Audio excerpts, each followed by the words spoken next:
ASIO has issued a warning on Australia's security status, revealing multiple attempts by foreign countries to harm the country. Joining me now is independent MP Dai. Dai, good morning to you. Great to see you as always. I mean, this is a pretty sobering security assessment here. What are your thoughts on this? Look, it is quite alarming and shocking to hear, other countries have this intention to cause harm to Australia. But I'm sure that we're all very grateful for the skills and the ability of ASIO to detect these plans and inform us.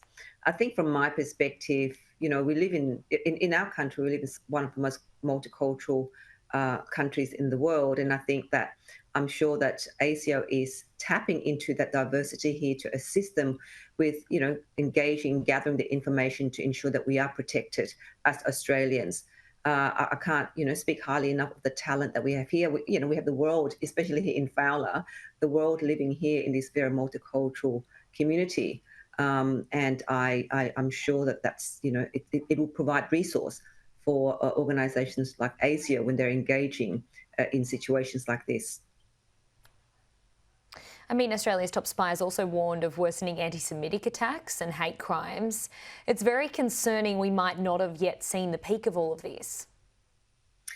Look, we have seen obviously lots of violence in the last, 12 months, more than I think we've ever seen before. As somebody who celebrates, our diverse community, I'm very proud that my community, who comes from all over the world, living here next to each other in harmony.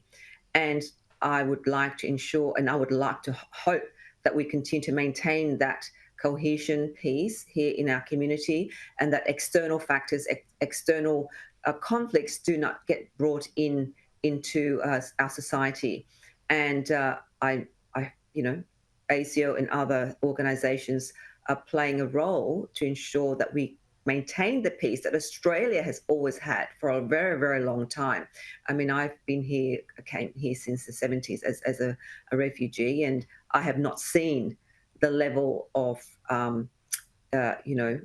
hatred and violence that we are seeing in recent months. So it is concerning, and I hope that our leaders will play a role in ensuring that we maintain peace in this wonderful and beautiful country that we call Australia and call home.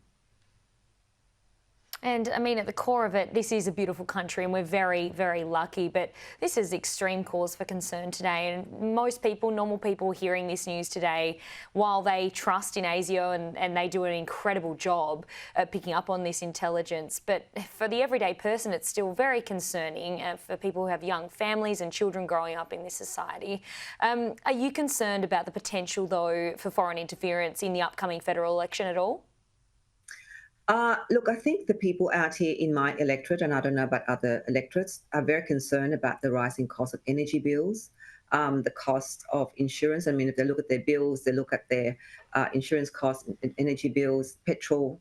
I think their livelihood in terms of putting food on the table and paying for their living, it's more front and mind of many people here in Western Sydney and Southwest Sydney in particular.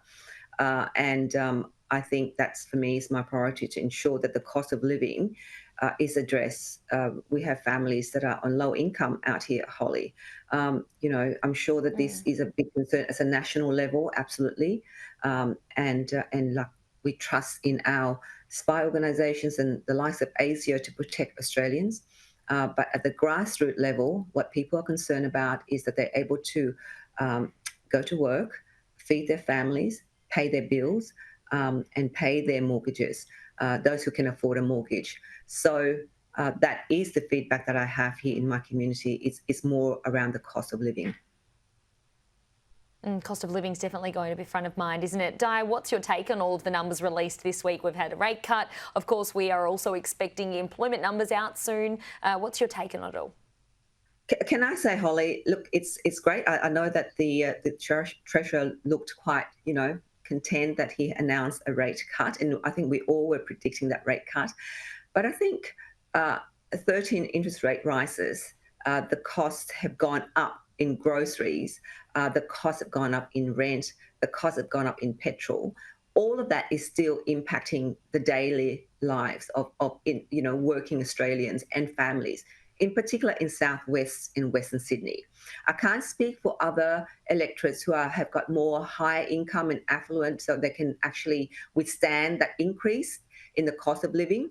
But I can tell you, I'm having my Bring Your Bill Day on the 27th of February, and this is my third one. And every time when I hold this session, I have hundreds of people lining up, bringing their bills because they don't know how to read their bills, they can't pay their bills on time, and all of that is still really critical in our community. So that one interest rate, lowering interest rate, is great. It's a relief for those who are paying mortgages.